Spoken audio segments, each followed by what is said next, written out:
So our topic today is Principles of the Gita in Harmonizing Material and Spiritual Sciences. So if there is a science, I think where engineers are the masters of what we can call the material science. And there is also a spiritual science. So are they antipodals or are they together, or there is a possibility of a fusion?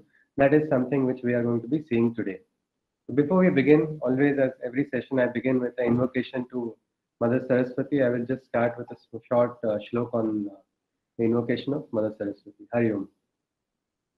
Saraswati Namastubhyam Varade Kamarupini Vidyarambham Karishyami Siddhir Bhavatu Me Sada.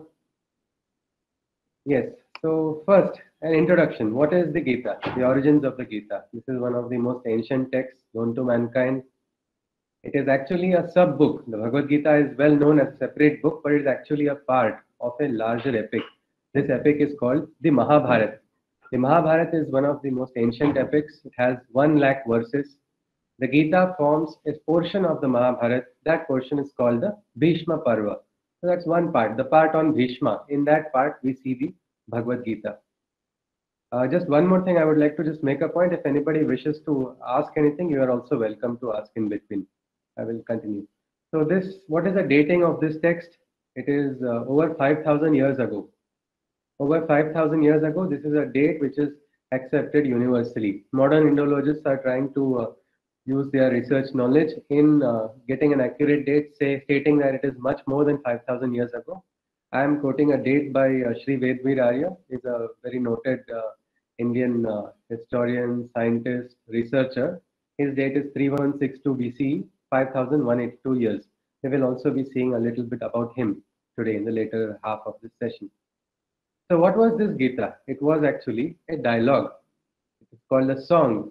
Geet means song, but this is a song or a dialogue in Sanskrit language between Arjuna. Arjuna was a skilled archer. He was a very proficient expert. He was a master of several skills. Arjuna with his friend, his philosopher, his guide, that is Krishna. And if you see the number of verses in the Gita, there are 700 verses which are spanning across 18 chapters, which are called Adhyayas. 700 verses is not just an ordinary dialogue. It is a deep dialogue which is taking place between two individuals. And it is not some kind of just a gossip. It is a deep dialogue where a person is asking some of the most important questions. What we are going to see is if these questions are relevant today or not. But it spans over 700 shlokas. Normally, you could call it around a 2 to 3 hour discussion. And if you see, it's a discussion. It is not an instruction only. It's not orders flowing from one side because this person is considered, this person is the guide. The guide is simply ordering the other person and the other person is obeying. It's actually a dialogue. It's not just one direction. There's a two-way communication happening. There are questions, I think, as all faculties will have with their students, and they must be encouraging as well. Krishna too was just like that. He was encouraging questions of even disbelief. Everything was permitted. Arjuna at times questioned even the very basic essence of Krishna in the Gita. That was taken in the right spirit because the spirit of knowledge, of sharing of knowledge was given the most importance. So the two-way communication, questions are there are counter arguments, there are disagreements. And this is a discussion taking place between a veteran and a master. So Arjuna himself was a veteran in the sense he had earned so many titles, what we can call specializations, super specializations. Yet he was humble enough to also recognize there are things he does not know. He was a veteran. He had names like Gudakesha, the person who had conquered the need to sleep because he wanted to always be in duty. He wanted to always work. He had done a particular sadhana which gave him the strength to overcome the need to sleep as well. He was called Parantapa. He was such a great warrior that all his opponents were afraid. They would flee. He was a harasser of enemies. Not one or two armies would flee from him. Such was his skill and might. So Krishna and Arjuna. Arjuna is turning here to Krishna despite having such a great knowledge pool behind him. Because somewhere he is understanding that he is not there are things to be understood. Now where is this? Is it in a library? Is it in a seminar room? Or is this in a temple of learning?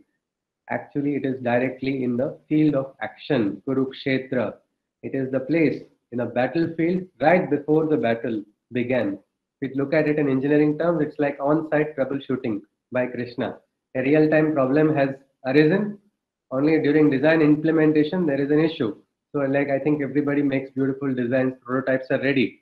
But when the prototype is ready and then the implementation starts, certain factors come into mind and then you have to now work on it. So I think all the guides rush to solve those problems. During implementation, this is exactly what happened. There was a strategy already formulated how to tackle the problem. Arjuna was ready. There was a viewer rachana on the first day. This was the role of each person. Each individual was already assigned in the briefing before the war. But now, just at the time, there were some issues. Arjuna developed nerves. And now, because he was nervous, he was not able to do his work. And that is where Krishna intervened. So, this is just the origin of the Gita. As we saw, it is 5,000 years ago. But the biggest question is, so what? So, what if it is 5,000 years ago? What is its relevance today? That is what we will be looking at. So, one thing we need to understand is whether or not one acknowledges every individual is directed by his or her own philosophy of life. Each of us, whether we give importance to philosophy or not, our life's philosophy governs our life. The way we think, we function according to our own thinking. It may be different and it will be different for every individual, but that determines our life. As the Gita says, Shraddha Mayoya Purushaha. As your Shraddha is, so you will be. So one's philosophy is now directly connected with the psychology of the person. So a philosophy affects the temperament of the person, and a temperament of a person, the psychology determines the outcomes of an action, of any action. Any action you are doing, that action is governed by the temperament of the person who is doing the action. So it is equally important. Doing the action is important, but also having the right mental attitude. That is also an important aspect. All these factors have given the Gita a significance because these doubts which Arjuna has been raising strangely or remarkably, even today, though we have a great change in technology, so many great innovations have taken place. We have advanced in so many fields. Yet the questions that Arjuna raised, somehow people find it very relevant to today's life. That is why if you check out any medical journal in any international reviewed, we can say, library, if you go to PubMed, which is the source for all medical journals, you will find the Bhagavad Gita in several. You will have to just go on search results, 1, 2, 3, 4. You will see several pages of articles published on Bhagavad Gita. And not just any journals, you would say the very established peer-reviewed journals, the high impact factor journals, all of them, they have all talked about Bhagavad Gita. We will be looking at just some of them because again, medical or non-medical, everybody has the same psychology. Physiology also is the same. So what is applicable for people in medicine is also definitely applicable for people out of this medical field. So here are a few journals. I am just quoting some of the papers. One, it's a very prestigious journal called American Journal of Psychiatry. There they have Dr. Anand Pandurangi. He's a wonderful psychiatrist. I had a good chance to interact with him. So he's written that the psychotherapy is a technique of counseling that Krishna uses. Is very, very applicable in today's life. The entire article, if somebody wants to search, you can actually find that issue and read it. It's quite insightful.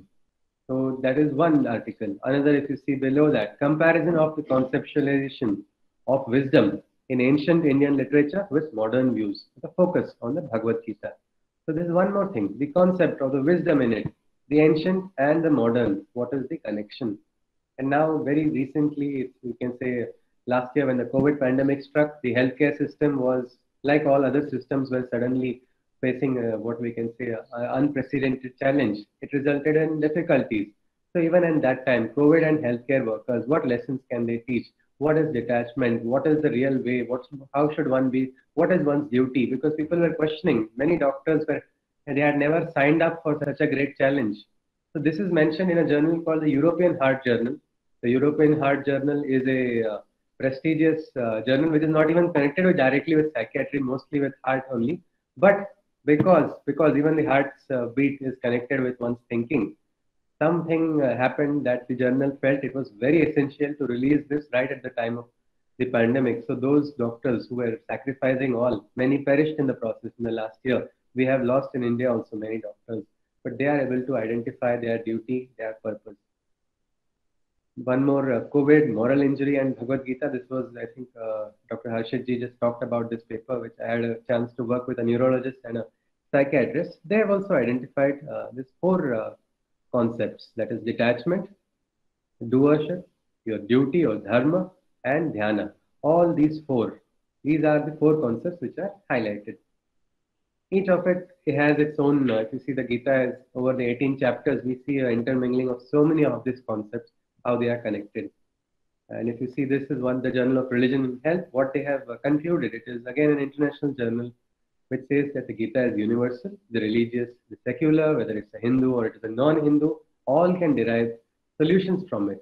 Because again, wisdom is wisdom. It is always, if you see the ancient times, Dara Shikoh was a great Muslim ruler who found in the Vedanta great truths, and he felt, yes, this is resonating what is there in the Quran also. He got it translated into Persian, and thanks to Dara Shikoh, we got so many of the Vedantic scriptures still preserved.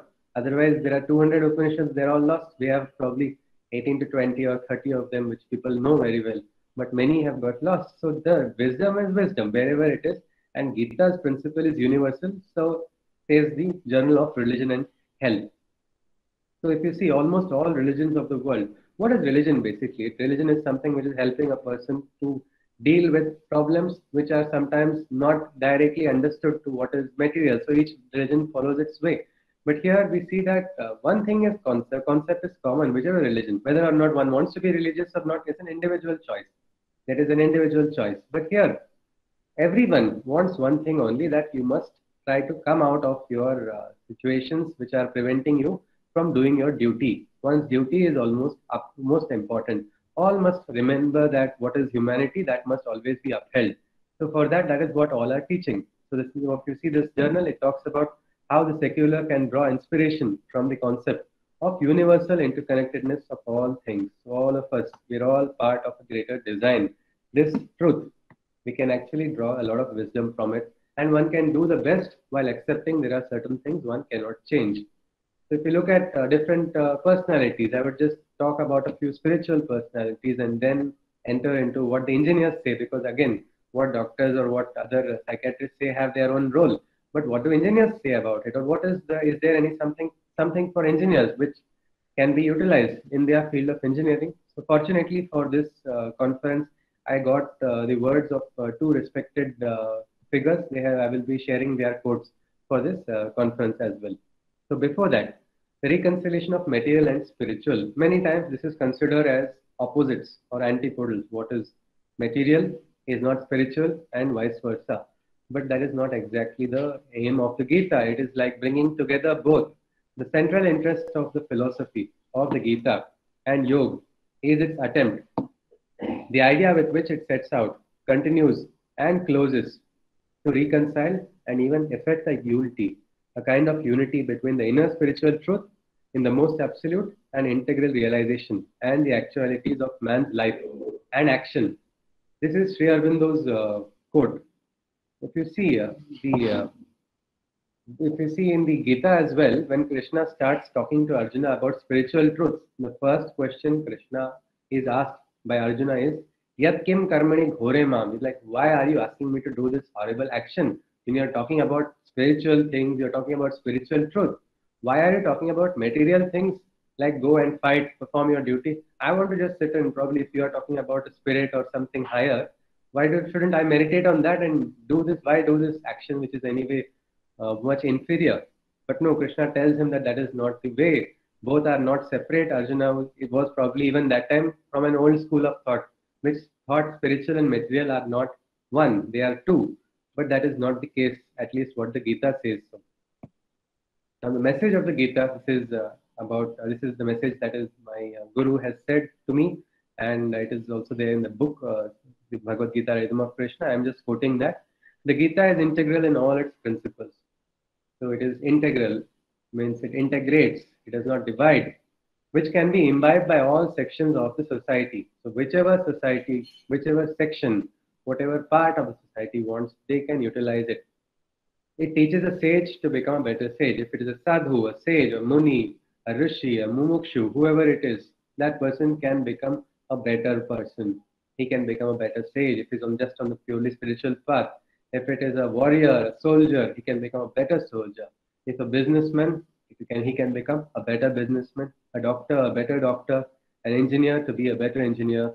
a scientist to be a better scientist, a politician to be a better politician. A teacher can become a better teacher, and a student can become a better student with these principles.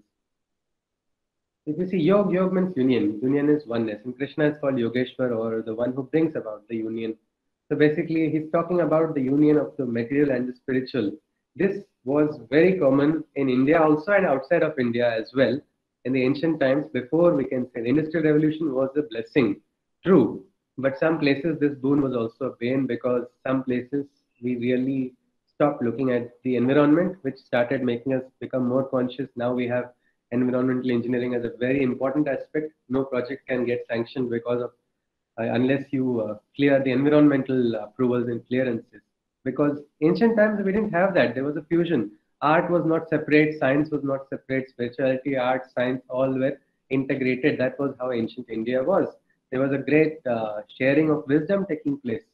Why just India also? If you go to the Greek side also, other countries as well, so many places. We have algebra, so many other things. Scientists also had a spiritual perspective. So science and spirituality were not opposite. Engineering was artistic also, was environmental also, and advanced, all at the same time.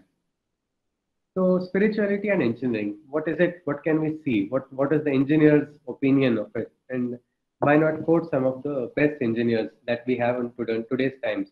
First, I would like to quote our former Dr. Abdul Kalam ji, great, we can say a Rishi only of modern times. If we have Vishwamitra in the ancient times, I think uh, Dr. Kalam is one of the modern Rishis. He also had that presence. If you see the Gita, Gita describes Pitamaha Bhishma as a hero who made other heroes feel strong. That is exactly how Dr. Kalam was. And he was a truly spiritual person. And you can see his quote. This is from his book, Transcendence. The book release function is also, if you see, it is Dr. Kalam sir with his disciple, with his student Arun Tiwari ji, who is also a mechanical engineer. And this is the head of the Swaminarayan Samstha, and they are releasing a book which is about the spiritual experiences. This was the last book, Transcendence, which Dr. Abdul Kalam ji released before he went ahead. So the vision of the words of Dr. Abdul Kalam, the vision of a fusion between science and spirituality shows the way ahead for humanity. So when science and spirituality will fuse, the way ahead for humanity will be realized. These are the words of the missile man of India, who was one of the greatest engineers that we had. He also understood this need for a union. I will just quote a small, take a video of Dr. Abdul Kalam, what he talked about. Just let us hear the great one. I recall a saying of Saint Maharishi Patanjali in Yoga Sutra. When you are inspired by some great purpose, all your thoughts break their bounds. Your mind transcends limitations. Your consciousness expands every direction, and you find yourself in a new, great, and wonderful world.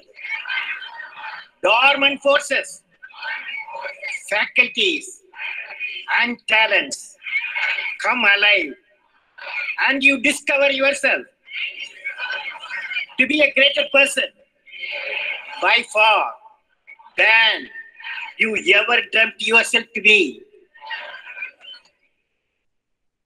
So if you see these words, and these words coming out of Dr. Abdul Kalam's mouth, if you see, he was somebody who opened dormant faculties in so many people. Even now, you can say 1 million people have been inspired from him.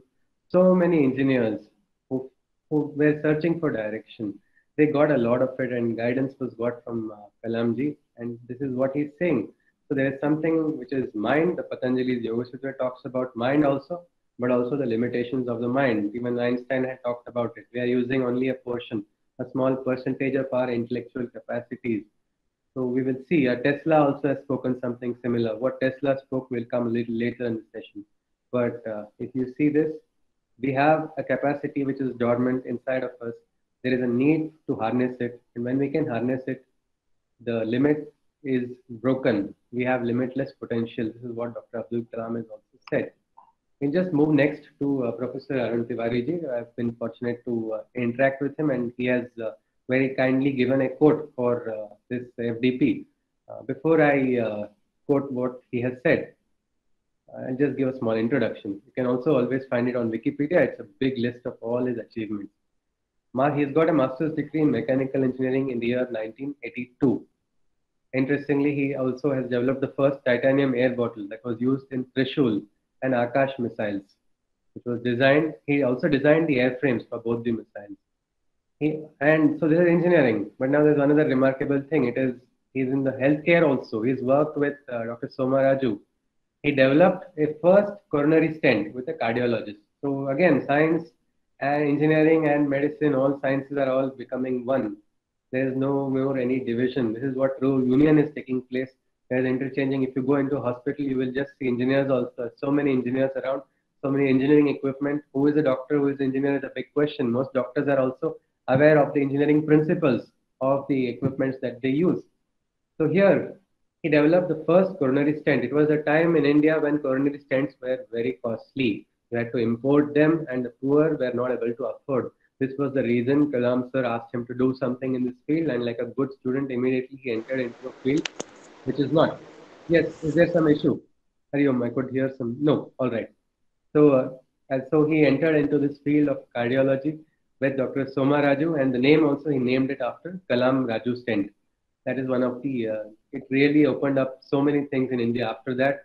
Then for the continent of Africa also, they got so many. People got benefited by it. The Pan-African Network was done. He became advisor of care group of hospitals.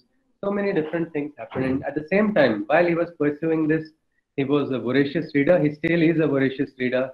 He keeps reading and also keeps writing books. I think some of his books are extremely famous. Everybody knows this. Wings of Fire, an autobiography. So with Dr. Kalam, everybody knows this. This Wings of Fire has sold 1 million copies all across the world.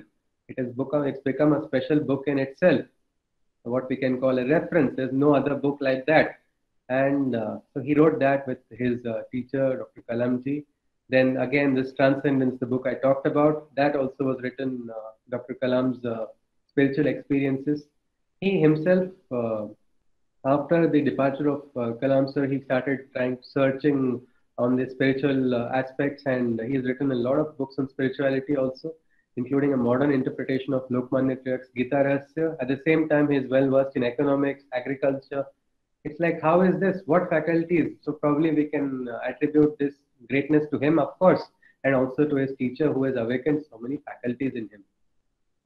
So again, the Gita connection is here. We can see the Gita Rahasya. So again, the secret of the Gita. Lokmanya Tilak had written this in the Mandalay prison, the secret of the Gita. That book, he has given a modern interpretation to it. Now, this is the message for AIM 4.0. What Sri Arun Tiwari ji said. This is what I requested for a message.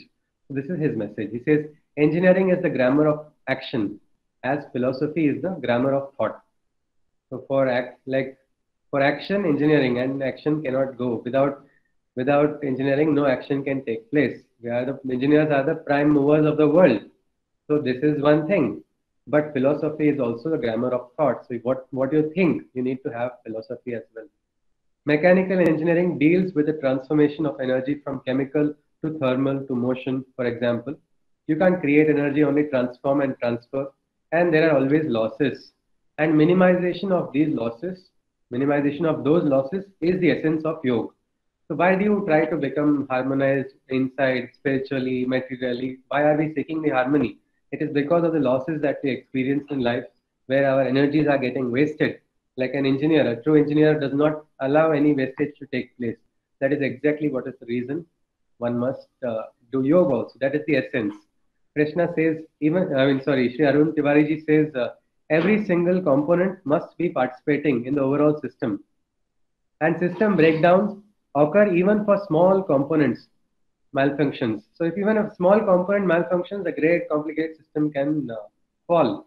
So that is why we must be aware of all. Personally, engineering taught me to look at life as a machine. We are all fixed in a cause and effect change, and if we do not know the larger purpose, it is indeed a pity. This is what Arun Tiwari is saying. And if you see, we'll look at his some of his principles which he learned from Dr. Abdul Kalam, how they are in sync with the in the Gita, and how it has a great potential in bringing about transformation. But here, if you see, there's a cause and effect change which is going on, and the larger purpose. It's like we are all maybe a linkage in a great mechanism, but if we do not understand the entire thing, we will only remain a linkage unconscious of the entire mechanism. And this is what is a complete pity, is what Arun Tiwari says. Next, we'll just go to one more person, a great, he's also connected with the missile program, Agni, which was, the Agni missile was launched on Dr. Abdul Kalam Island only. He was the former director when this DRDO, Ministry of Defense, for this. Right now, he is in the Ministry of Defense and Finance Manager at New Delhi. If you see the book Chronology of India, this is a book which he has written, where he has used evidence in a very scientific way from ancient times also, owing to his prowess in the field of Sanskrit also as a gold medalist. He has given the date which I referred to in the very start of the session, that 5,182 years before. I have used his date from his book. You can always check with him also. He is always available for any question if anybody wishes to raise, with great humility. Vedveer Aryaji has always responded. So yes, his message for AIM. This is also another brilliant message of someone who is both fusing the science aspect with spirituality. He says science needs a direction to become an application for humanity, and spirituality gives the right direction to science. Therefore, science should progress with spiritual consciousness. So science needs direction for it to become an application, and if the spirituality is there, the right direction will be got. Both should, what science should progress with spiritual consciousness. So we must be conscious, is what Vedveer Aryaji is saying. Now, speaking of missile systems, this is very interesting. This is Robert J. Oppenheimer, the physicist, we can say the father of what the atomic bomb. He was in charge of the Manhattan Project, and I think Einstein had written to the US that he test and develop a nuclear bomb. And here, Robert Oppenheimer, while he was watching the first mushroom cloud, a great engineering marvel of a nuclear reaction taking place for the first time, as he watched the cloud rise high above, that time he quoted a verse of the Gita. He was not a Hindu, but he was aware of the Gita. The principles in the Gita were something he resonated with, and interestingly, he quoted a verse of the Gita. You can actually find this online as well. The verse also, Kalosmi. Though he had a small interpretation error where he said, I am death, but it was time is death, is what the Gita says. But the very fact that while watching such a great explosion take place, if he is able to think of the Gita, there's definitely something in it. Next, we are going to see now, what we see here is, this is another great, she is the master of science, and she is Sunita Williams.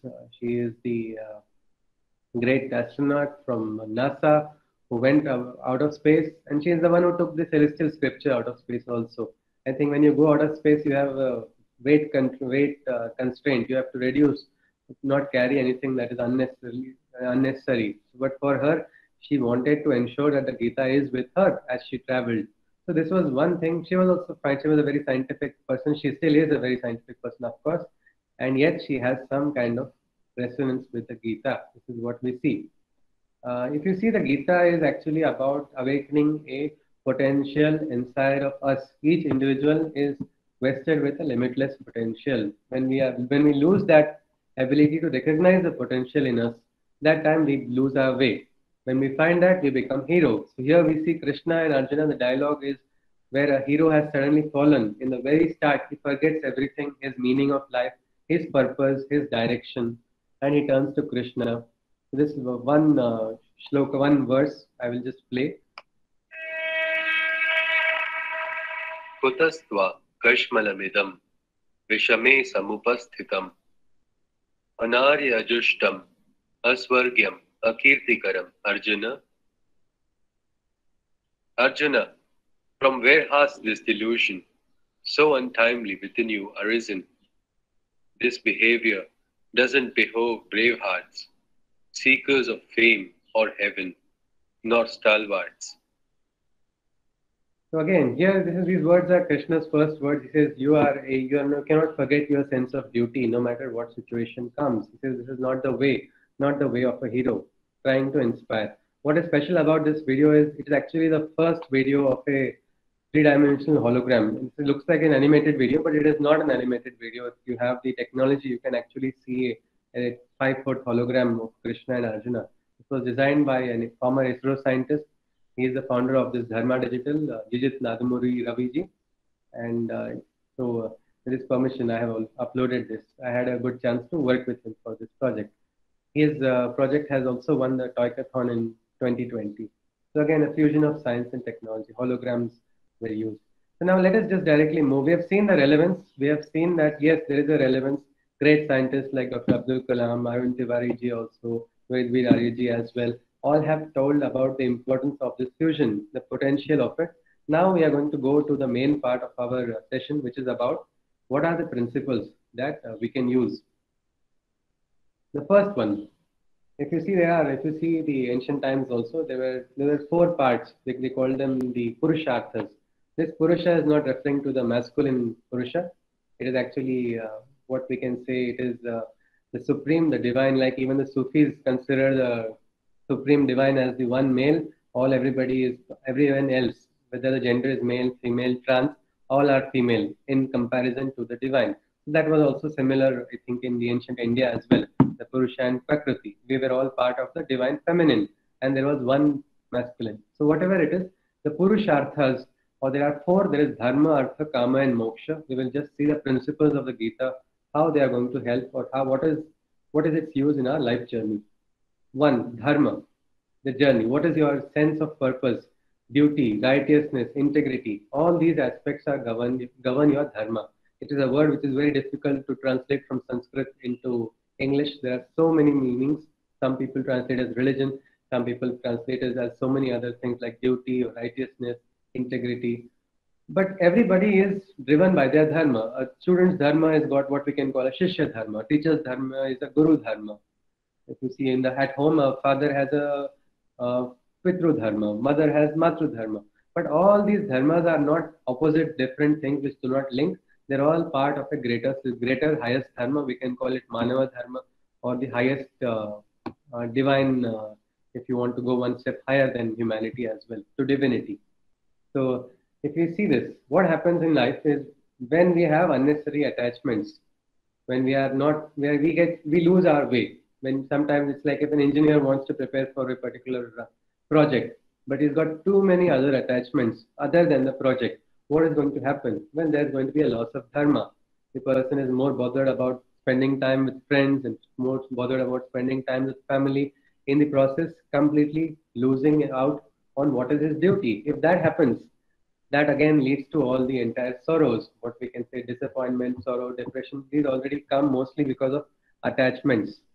But then what is the highest dharma? It is Loka Sangraha, is what Gita says. If you want a motivation, have the highest. Loka Sangraha, betterment of humanity. I think Dr. Abdul Kalam's mother also was doing Loka Sangraha when she was raising the child. She did not imagine that I want this child to be like this under my eye only, or I want him. She just wanted to raise a child. She was doing her duty of mother, raising a perfect child. She contributed through her system, in her area, her place. So like that, each of us have our own role, whether it's a person working in the highest office or in the simplest work. Each person, I think in COVID times, we understood the importance of Swachhata Karyakartas, or those who were picking up the trash. They were not respected at all. During COVID times, when the nation was in lockdown, we understood that yes, they are serving humanity. Then people gave them garlands of flowers. The same people who would insult, the same people recognize their truth. So there is nothing higher than serving humanity. This is what the Gita says, Loka Sangraha. If you are able to work, means anytime you are having a loss, not knowing what you are doing, why you are doing, if you are doing it for the betterment of humanity, you need not have any worry. You can just go ahead on the path. This is what Gita says. The life's journey is of 3 routes, is what Gita says, either a way of action, a way of knowledge, or way of love. So on the karma or jnana and bhakti, all 3.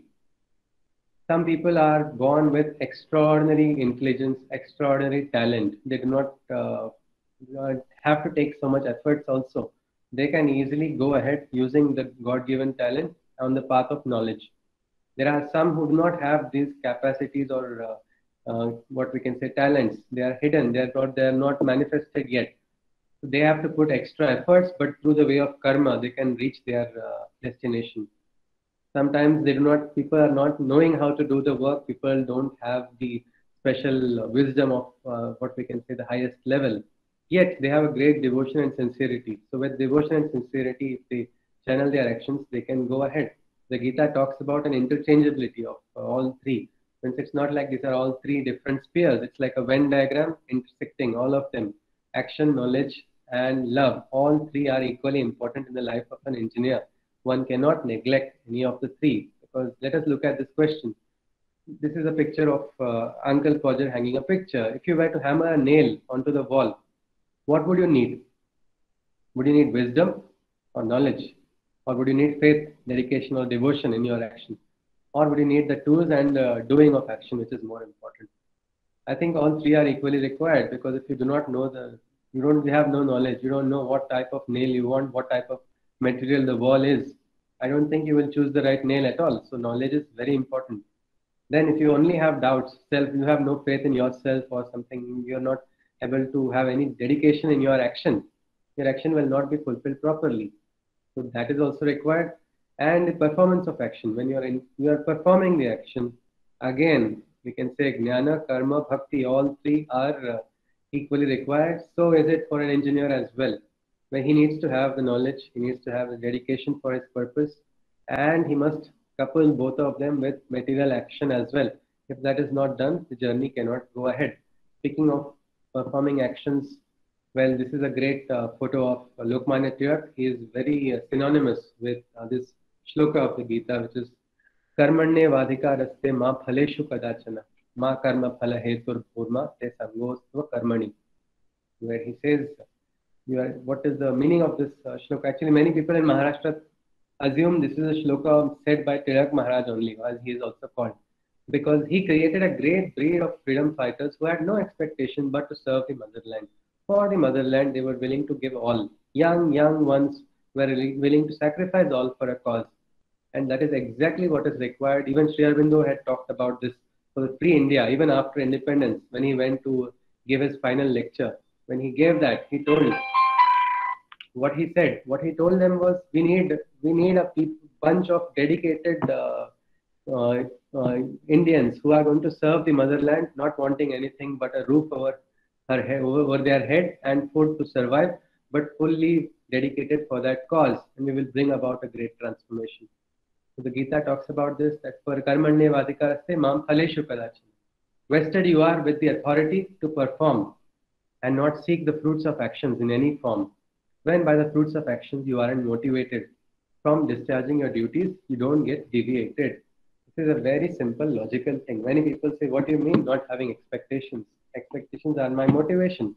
But if you look at the best in whichever field you see, they are not only motivated by the rewards. They have their own drive, which is not dependent on the outcomes, whether it is successful or it is a failure. A researcher will perform the research, not taking into mind whether it is going to be successful or not, because that is the right unbiased research methodology, where you have to do your research. What is the outcome? That will also be a knowledge. The wrong outcome is also a research design. It is like you have done a feasibility study and you are going to declare it's not feasible. But that does not mean your research will be only biased by the actions. When people are so obsessed with the actions, then the fudging of results starts. All the actions move towards wastage. So here, Krishna, in the Gita, it is said you don't have the authority to just seek the fruits. You can do the actions. Whatever fruits are going to come, they will come. Don't let that be your motivation. That's a basic thing. I think when we go to the market also, we cannot get a fruit. When we get a fruit, we cannot predict what is the outcome, whether that fruit is going to be perfectly nice or not until you actually experience and cut it. That is exactly how it is with actions also. There are so many variables at play in the world. One cannot be obsessed with the outcomes. This is what Gita says. I think the Olympics are going on now. We can see archers. Archers are great examples where if you look at them, they are just focused. They are almost like yogis in a state of mind, perfectly controlled, just doing their simple action. Many of them close their eyes, silently meditate for a few seconds, and then release the bow. They don't have this kind of pressure. Because if you look at this illustration, we see that it has a pressure of performance. Will I become the best? Will I get that first gold medal? Or will I miss? If these two actions or thoughts are there, it's most likely that the person is not going to perform well. So this is what the Gita also says, Swalpamapyasya dharmasya prayato mahato bhayat. Means even the smallest action done in the right manner can protect one from the greatest danger. As I think all the faculties must be advising all their students that do your perfect actions, little actions also, but do it correctly.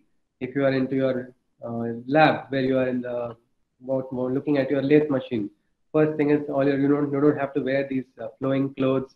You don't have to have your hair outside, because these are all little actions. But remove the chuck key. This is something which has been, I remember in my first year, my professor would keep repeating that. And then there was one person, a brilliant guy, who forgot that, and he started, and then that chuck key flew. Unfortunately, nobody got hurt, but if it did, it would have resulted in death of a person because it's so strong.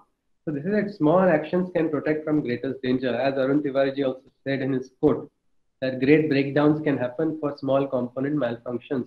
If you are conscious of your action, your karma, not worried about anything else, just focusing on the action, it is likely to become the best action only. And this is yoga of action, or this is only karma yoga, detachment yet excellence in works. Next part is the artha. The next part is the artha, or the means with which you achieve your goal. So are you using a dharmic or an ethical way, or you are using adharmic or unethical? You are going against the ethics of engineering to achieve your goal, then such a goal is useless, pointless, and will take you away from the what is your destination. The purpose is only lost. So again, what is the mean you are using? That is the second part. What is your goal is another question. Is it money? Is it recognition? Or it's something else? People sometimes are driven only by money. These people sometimes lose their way because there's never enough. Money is never enough. And if money is the way, then engineering takes one step behind. Money becomes primary. Same with recognition. Recognition also. People want names. So for the name, then they start fudging their results also for recognition. They are driven. And many times, even after getting recognition, when somebody does not recognize, it creates a great disturbance in a person, because such a person is only evaluating himself or herself based on the recognition.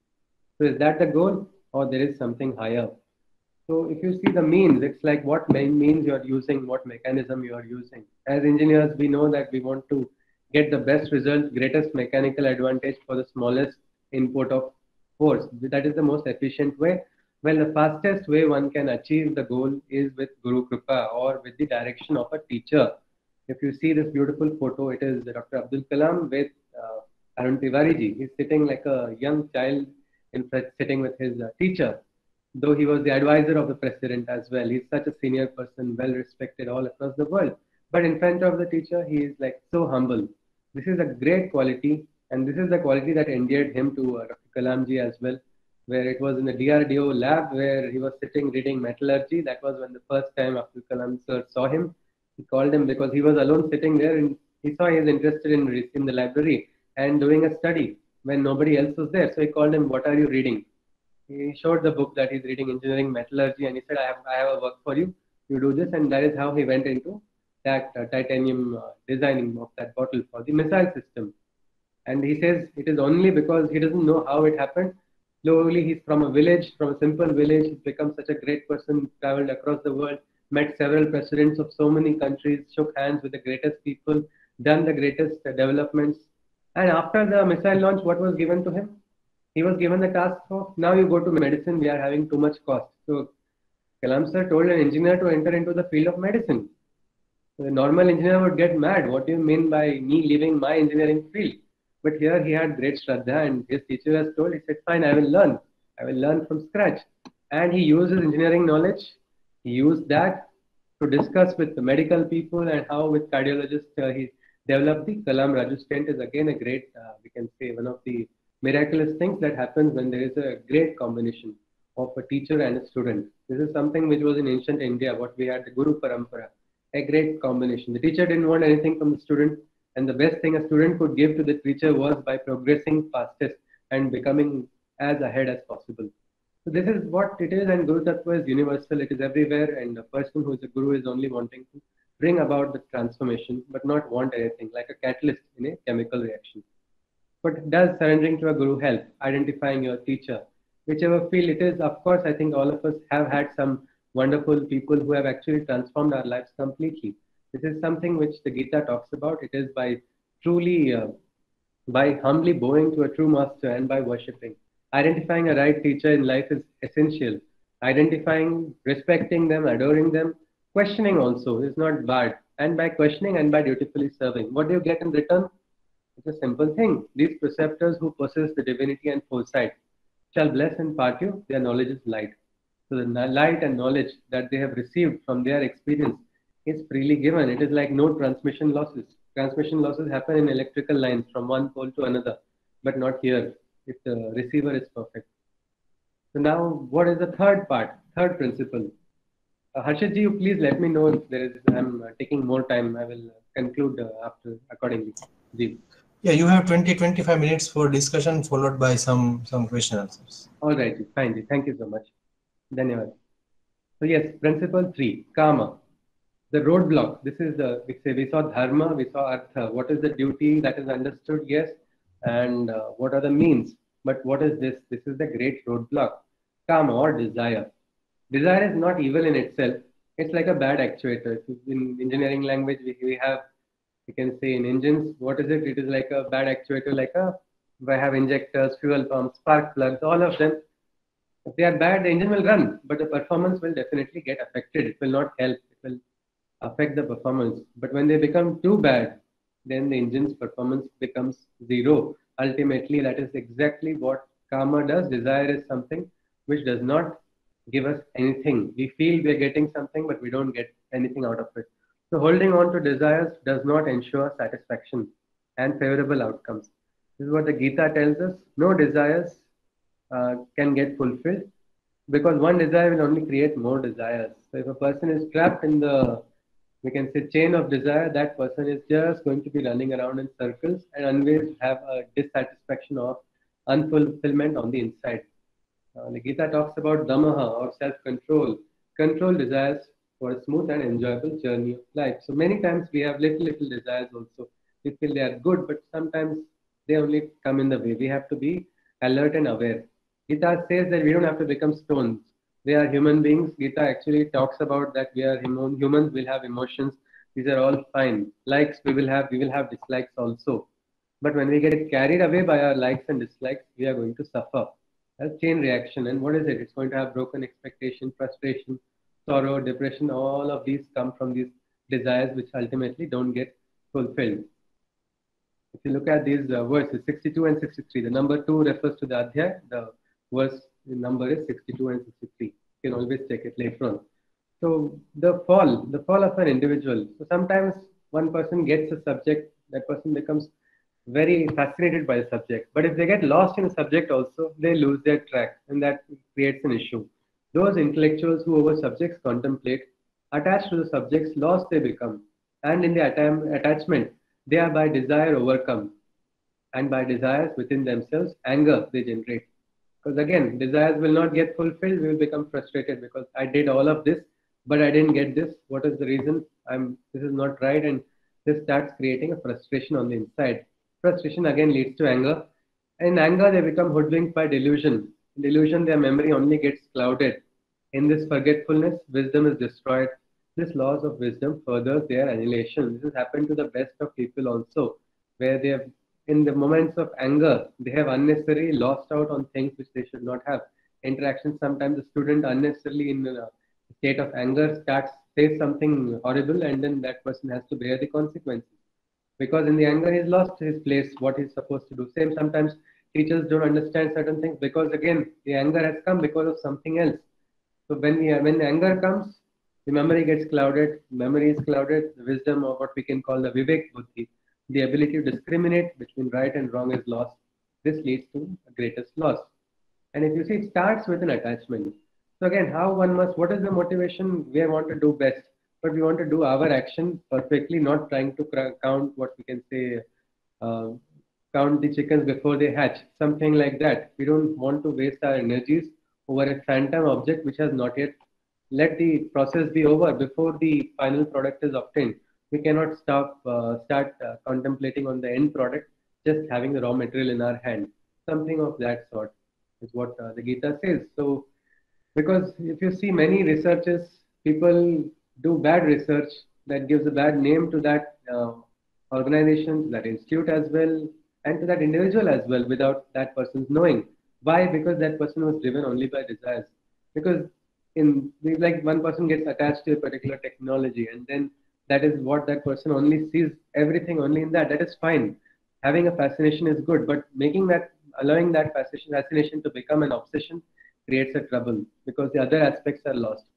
The desire for favorable results turns into obsession and adversely affects the methodology. Implementation will also be affected. Interpretation of results will also be affected. The biased interpretation will only lead to useless results. So if desire is not the fuel, what should be the fuel? Again, Gita talks about Loka Sangraha. This is the fuel for selfless people. Selfish people have individual egos as their fuel, but individual egos can only run for a short while. You can say the mileage is too little.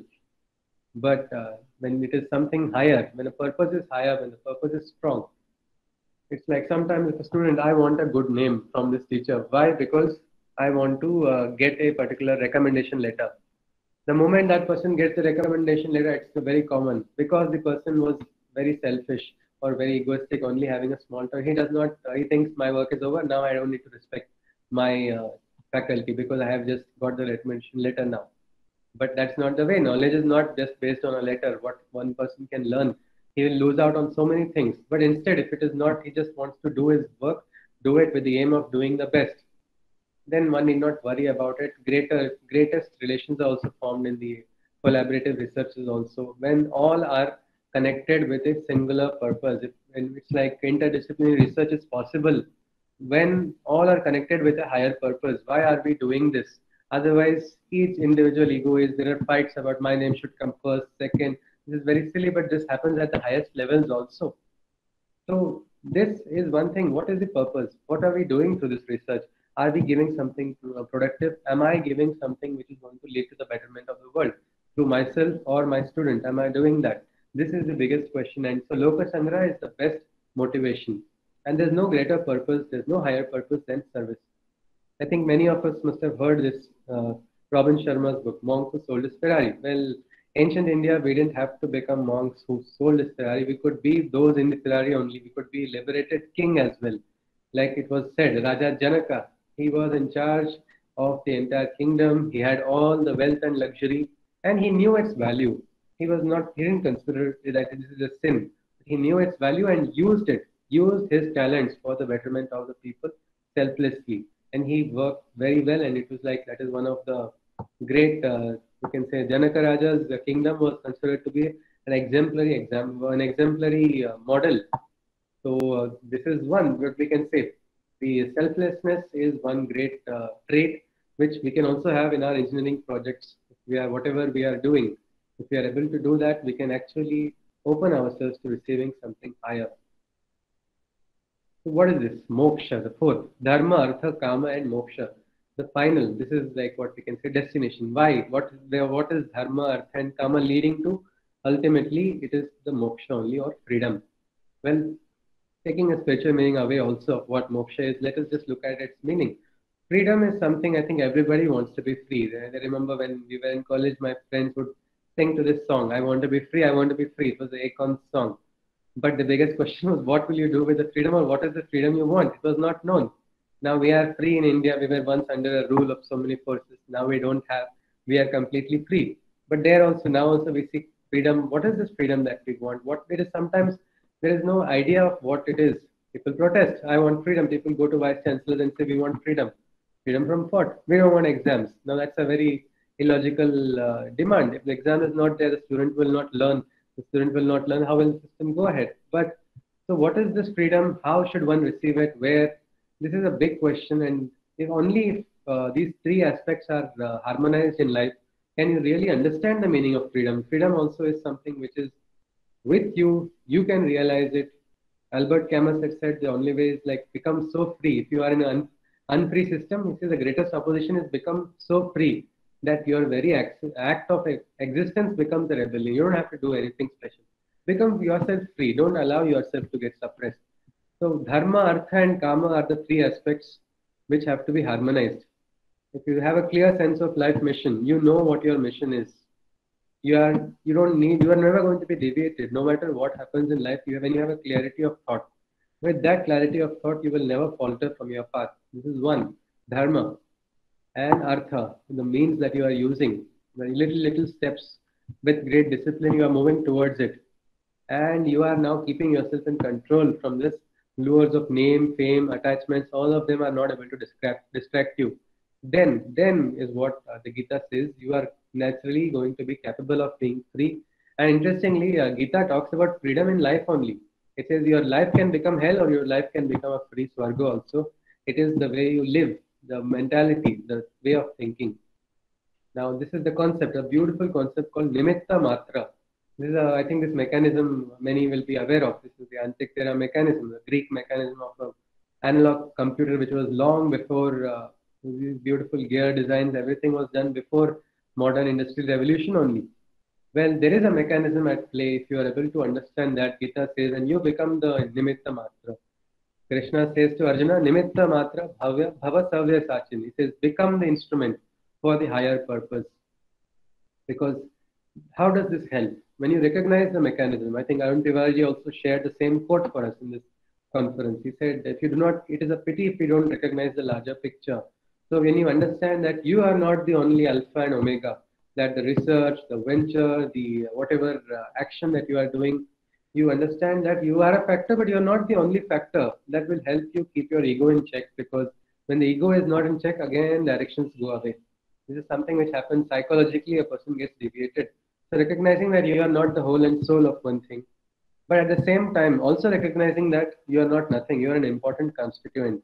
Like we can say a linkage is in a mechanism. So what a linkage does, it actually helps in transfer of the energies and motions from one place to another. You take out the linkage, the entire breakdown takes place. So the linkage is a very important one. So something like we have to become aware of our role. We are a linkage in a greater picture, but we are also aware of the greater picture and not limited to our own status. Because when you recognize that you have a role, you know your role, whatever it is, whether it is big or small, your role is an important role. That will help any inferiority complex or any temporary failures, or sometimes people give bad appraisals, people give bad evaluations, that breaks a person completely. All these things one can become free if one is able to understand that one is a medium. Now this is something not just I or Gita, we have a great engineer of this, Nikola Tesla. I'll just read out his quote, which is surprisingly, he has not read the Bhagavad Gita at all, but he is talking about a very similar principle. He was a great engineer who was several light years ahead of the engineers of his time. Some of his concepts took several years to get proven. If you look at his life, he did not care about the money. He did not earn money. He did not become a rich man and die in his last days also. But he was a man who was deep inside and he was contented, and what he gave really benefited the world. Look at his quote. He says, my brain is only a receiver. So he's saying that human brain is just like a receiver. My brain is only a receiver. In the universe, there is a core from which we obtain knowledge, strength, and inspiration. I have not penetrated into the secrets of this core, but I know that it exists. So this, if we can call it, in the ancient times, they called pramana, or evidences. There was a pramana called Shabda Pramana. Who says it? The person who says it is a respected person or respected source. It's like a review. It's like nowadays we have a literature review. If somebody at all says this, so it's a published one. It's a respected opinion. It becomes a kind of an evidence, something like that. Here we have Nikola Tesla giving us evidence of his experience. He says, I have not penetrated into this core, but I know it is there. It is from there that knowledge comes, the strength comes, the inspiration for great ideas, ability to think out of the box. That comes when you are connected. You saw Dr. Abdul Kalam's words also, where he said dormant capacities which are beyond our mind. There are things which are dormant. We need to be capable of receiving it. We have to become a good receptive instrument, is what everywhere we see a similar we can theme. If you look at the title here, it is, what would you choose? Would you like to be a proud owner of an individual ego will? So the individual ego will, which is limited, or would you like to be a transmitter of a cosmic divine will? The choice is in our hands. We can look at this diagram here of two forces. One is just say 7 Newton or arbitrarily assigned number, and the other is e power infinity. We know which side is more powerful. An individual ego will is limited, but when it is a divine, when you are able to understand your purpose in life, you are aligning with some higher selfless purpose in your life, then your actions are remarkable.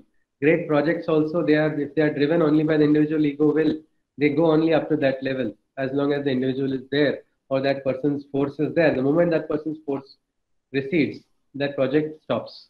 Instead, if there is somebody who is actually putting the spirit inside and there is somebody else to receive it and also take it ahead, it will go. It will remain eternal. Like if you see how Swami Vivekananda started a project for this Ramakrishna mission. When he started, he named it after his teacher, and long after he's gone, it is still running. There are several organizations which are started by people. They go for 2-3 generations and then they perish and disappear. So this is one thing. What are you the transmitter of? A proud ego will, which is limited and finite, or the infinite? So this is something which is a very logical question. I mean, answer also is quite logical. Would you choose something which is finite and limited and use it against a force which is infinite, or would you like to be on that side which will take you farthest ahead? This is what everybody has in life. They have to fight. Everyone is not on the same plate. Though we are all human beings, we are all similar. There is something, each person is born due to different circumstances. Though the education system tries to treat everybody equally, there are a lot of inequalities in life, not in the system also, in life also, how a person is born, where the person is born, the exposure of the child, what are the past experiences, other factors. So there's always this great tug of war taking place between fate and destiny. Gita talks about how perfection can be reached. How can you attain what is Siddhi in work as well as in life? There are 5 components the Gita talks about. This is the 18th chapter, the final chapter, verses 14 and 15. The 5 comprise the physical body as the base. So the base, your body is the most important. So your first dharma is probably taking care of your body. Your body is going to help you live. If I don't take care of my body and I do only thoughts and concepts and try to invest my energies in projects, I don't think I will live too long. I'll have to take care of myself first, because this is the body which is my vehicle for doing actions. So first is the physical body. Next is the doer, whose command it obeys. Who is commanding my body? Is it my ego? Is it my karma? Is it my desire? Or am I driven and commanded by a higher purpose? So that is factor number 2. Factor number 3 are the efforts. What type of efforts am I putting? What artha am I using to go ahead to that means?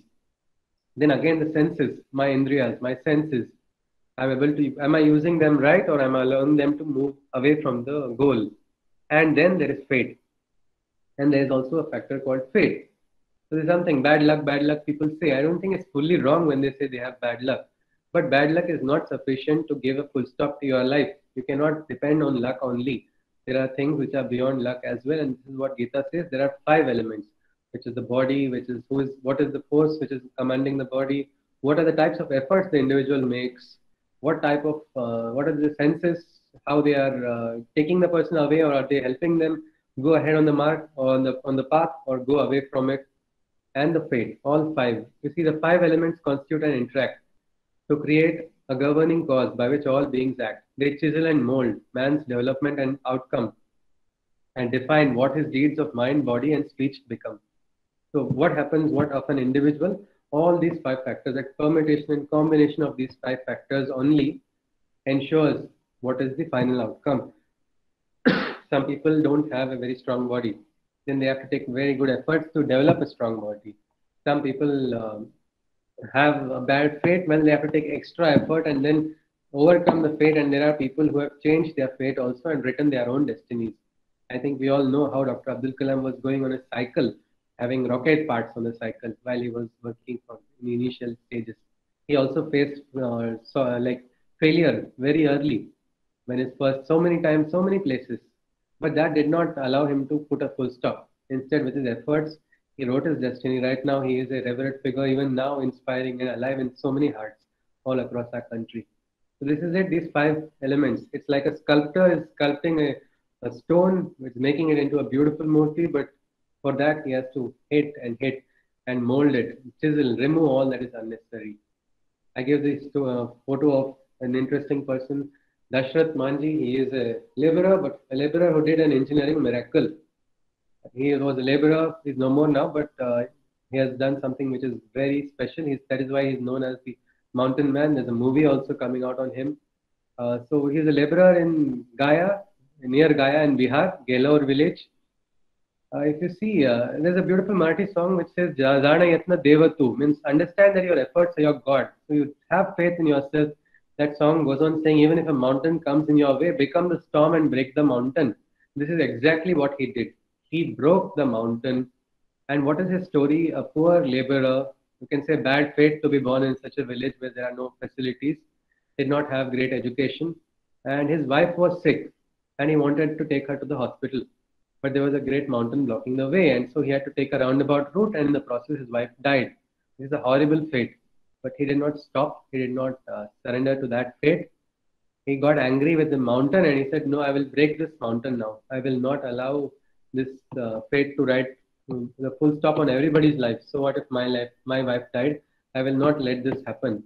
So he broke the mountain, and this two places, Atri and Wazirganj, he reduced the distance from 55 kilometers to 15 kilometers single-handedly, alone. It is so such a village, it was so far away from all kind of support or anything that government also did not intervene. And he didn't care or cry about that. He took his action. And what was his tool? A hammer and a chisel. This was his engineering tool. What design, what blueprint he readied before that, we do not know. He didn't have anything of that sort, just a strong will and human efforts. He engineered a tunnel, 110 meter long, 9.1 meter wide, 7.7 meter deep. Even now it is there. You can see people are traveling by that route in the background. So this is it. He has made it. He is now, though he's gone, he is still remembered by his action. And he is that mountain man. And a great example of a human who can change the. It took a long time, several years to break it. But it was regular, concerted efforts. That's one more part I would like to just share before we go to the conclusion. The story of a compassionate botanist. There was this botanist who saw a butterfly coming out of a pupa. He was watching that. It was a very painful struggle to him for watching it, because he saw it struggling and struggling. It was not coming out. So what he thought, I will help. So what he did was he tore the pupa a little bit so that the butterfly could come out. What happened? Well, that butterfly was crippled, because the entire process of breaking through the pupa gives the strength to the wings of the butterfly. So when the butterfly comes out, it can fly. So this is it. All struggles in life are not necessarily bad. The struggles shape us. The struggle make us what we are. And this is the aim of yoga also. It is to remove suffering. Why we need to get a harmony of mind, harmony of thought, harmony of action in all our dimensions of life is because we want to remove suffering. Pain may exist, and probably it will exist. Every human being, we are bound by pain, emotional, physical, whatever pain it is one human experience which binds everybody. But one need not suffer. This is the reason why one must bring the harmony. Because this is the gain of gains, the greatest treasure. Nothing is greater, even comparable in measure. When that perturbed state is thoroughly gained, even by the worst griefs, one can't be disturbed or pained.